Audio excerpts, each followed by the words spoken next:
I hate Drake. Now, I didn't always hate Drake. I think everything up till like 2016 era, it's tolerable. But now it's just, he'll make a great song every once in a while when he finally gets a good producer in the studio. But it feels like he has no ambition whatsoever. And he's just trying to get by, make the most lazy songs ever, and get those streams. And that's fine, you know, that's not the part that I absolutely hate the most.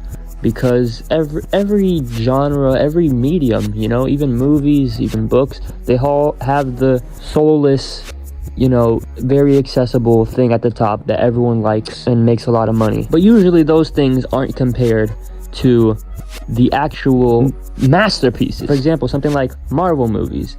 Those movies are constantly making a lot of money, but they are also not really considered high art. And I don't know, let's say a movie that is considered high art, is still a pretty accessible one. I'll just say something like, I don't know, The Godfather or Shawshank Redemption. Those movies are considered masterpieces.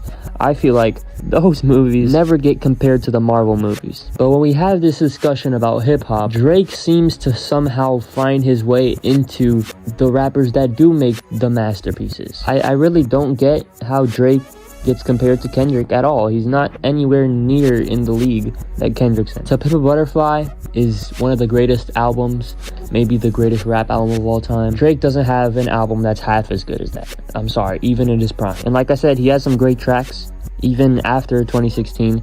But why are we comparing the Marvel movie to The Godfather? They're just two completely different leagues. Drake has been making the same album for a long time, you know.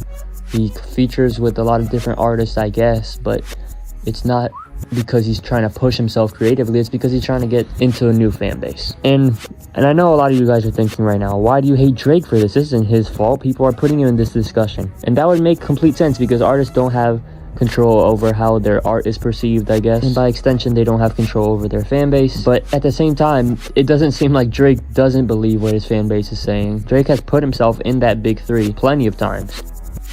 I'm 10 fucking toes down in Florida, anywhere else I go, and I know that no matter what, it's not a nigga on this earth that can ever fuck with me in my life. And that's how he's been exposed for having ghostwriters, and then he did the Meek Mill thing, and that kind of blew over. I guess that boosted his ego a little too much, got some false confidence, and he tried to go at Pusha T, and we all know how that ended. And this is the thing that pisses me off the most, because despite that, he still thinks he's that guy. Despite the time that he went against Pusha T, who isn't even considered one of the greatest rappers ever, at least not by most people. If I had to do a tier list for all the lyricists of all time, all of the greatest rappers, you know, the hardcore hip-hop heads, I don't think I'd put Pusha T S tier. I'd probably put him around A tier. And Drake still puts himself in the conversation with S-tier lyrical rappers like Kendrick. Kendrick is clearly a student of the game.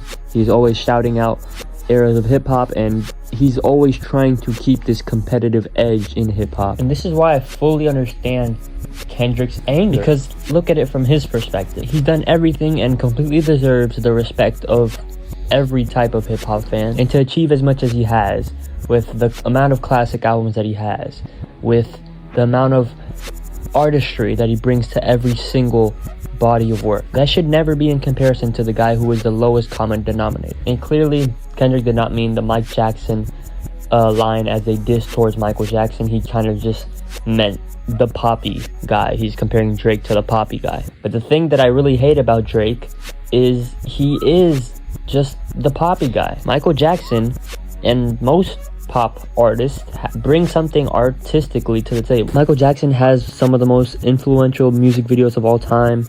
He was an incredible dancer, was a great talent vocally, and he actually made some of the best pop songs of all time. Drake is just boring as hell, lowest common denominator, very accessible to all audiences, but not, you know, pushing anything in any way. And you can look at most mainstream artists, they bring something other than just being accessible to the table. Drake is the equivalent to like Ed Sheeran of hip-hop to me. He brings nothing but just very accessible music. But Ed Sheeran would just make very accessible music and that'd be it. Drake is just very annoying and is always making some type of meme because that's his marketing strategy. Like for the past year, we saw the Anita Max win, the Drake leak, this meme, embarrassing. All these things have been more memorable and more talked about than his actual music in the past year. He's just a very annoying artist who gets a lot of attention, and I hate that he's such a staple in pop culture because we always have to hear about him. I kind of see him as the Kardashians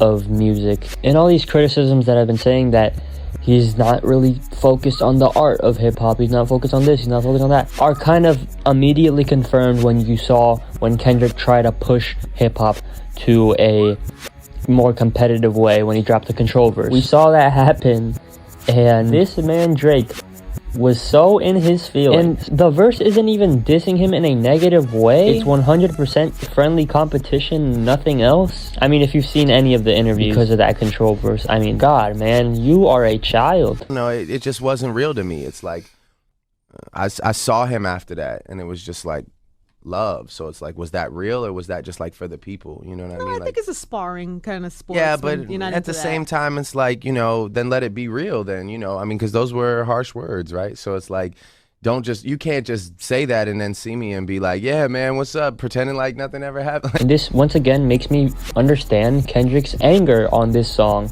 And I know a lot of people were like, why is Kendrick so mad all the time?